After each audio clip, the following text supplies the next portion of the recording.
नमस्कार, मैं हूँ रोशनी कुमारी और आज मैं आपको केरल के इतिहास के बारे में बताने जा रही हूँ। इस प्रस्तुति में मैं आपको निम्नलिखित विषय के बारे में बताऊंगी। पहला, केरल का प्राचीन इतिहास। दूसरा, केरल के नाम का इतिहास। फिर केरल में मानव जीवन के प्रमाण, संगम काल, केरल का मध्यकालीन इतिहास और अंत में केरल का आधुनिक इतिहास। तो आइए शुरू करते हैं। पहले हम जानेंगे केरल के प्राचीन इतिहास के बारे में। केरल के प्राचीन इतिहास के बारे में इतिहासकारों को बहुत जानकारी नहीं है, क्योंकि यह लिखित रूप में बहुत कम उपलब्ध है।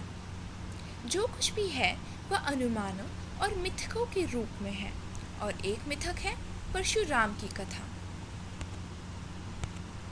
पौराणिक कथाओं के अनुसार परशुराम ने अपना परशु पानी में फेंका, जिसकी वजह से उस आकार की भूमि समुद्र से बाहर निकली और केरल अस्तित्व में आया।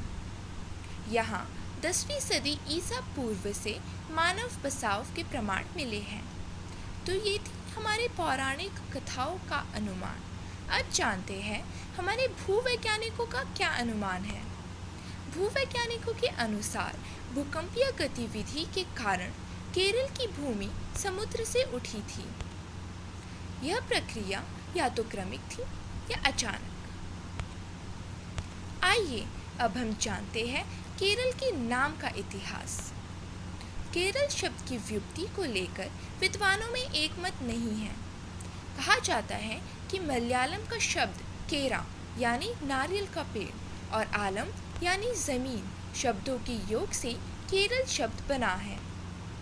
केरल शब्द का एक और अर्थ है वह भूभाग जो समुद्र से निकला हो। समुद्र और पर्वत के संगम स्थान को भी केरल कहा जाता है।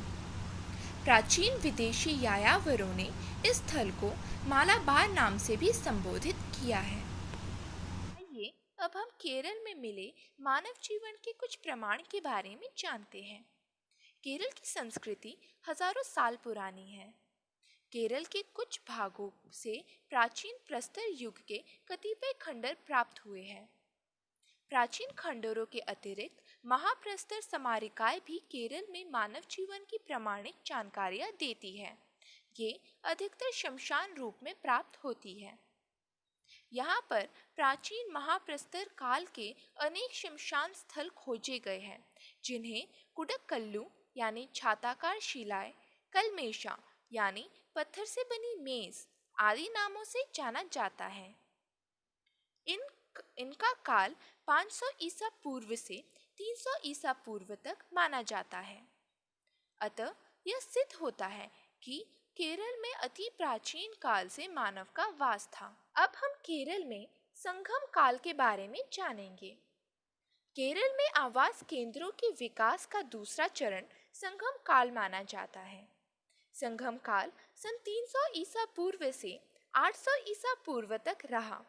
इसी काल में भारत के अन्य प्रांतों से भी आकर लोग केरल में बसने लगे तथा बौद्ध और जैन धर्मों का प्रचार हुआ। सन 345 में कानाई ने थॉमस के नेतृत्व में पश्चिम एशिया के 7 कबीलों के 400 ईसाई धर्मावलंबी केरल आकर बसे, जिससे केरल में ईसाई धर्म प्रचार को बल मिला।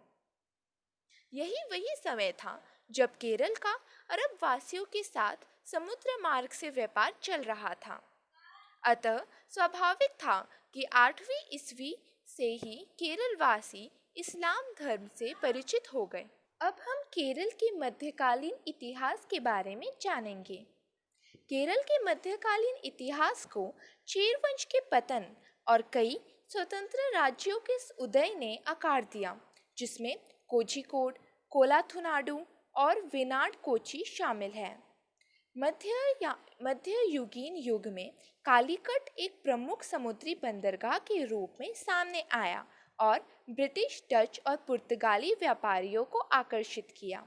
हालांकि केरल में मसालों के व्यापार का नियंत्रण रखने वाले पहले अरब थे। अब हम केरल में व्यापार के बारे में जानेंगे। कोचिन और कालीकट के बीच लड़ाई ने डचों को केरल में अपनी व्यापार बस्तियों को बनाने में मदद की और उन्होंने रोमन कैथोलिक पुर्तगाली को जमीन से बाहर निकालने के लिए मजबूर किया। मैसूर शासकों के भीतर विवाद के कारण डच 18वीं शताब्दी से पहले राज्य में जारी रखने में असमर्थ थे। फिर अंग्रेज पहुंचे जो बहुत सफल साबित हुए और भारत में औपनिवेशिक शासन को मजबूत किया। टीपू सुल्तान और अंग्रेज के साथ कुछ विवाद था और 18वीं शताब्दी के बाद के भागों में 4 एंग्लो मैसूर युद्ध दक्षिण भारत में हुए। ब्रिटिश ने 1791 में कोचिन के शासकों के साथ और 1795 में त्रावणकोर शासकों के साथ सहायक गठबंधन की अपनी संधियों को रोक दिया और इसलिए दोनों राज्य ब्रिटिश भारत की रियासतें बन गए। अब हम केरल के आधुनिक इतिहास के बारे में जानेंगे। केरल के आधुनिक इतिहास में भारत की स्वतंत्रता, साम्यवाद के उदय और भारत के आधुनिक राज्य के रूप में केरल के गठन और विकास का प्रस्ताव है।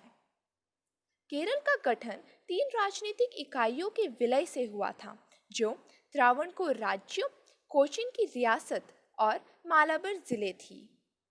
एक पर्याप्त राजतंत्रीय शक्ति के उदय और वृद्धि ने जमींदारों की अपार संपत्ति और शक्ति को बरकरार रखा और विदेशी वर्चस्व के प्रयासों को नाकाम कर दिया, जो केरल की आधुनिक इतिहास में महत्वपूर्ण मोड़ साबित हुआ।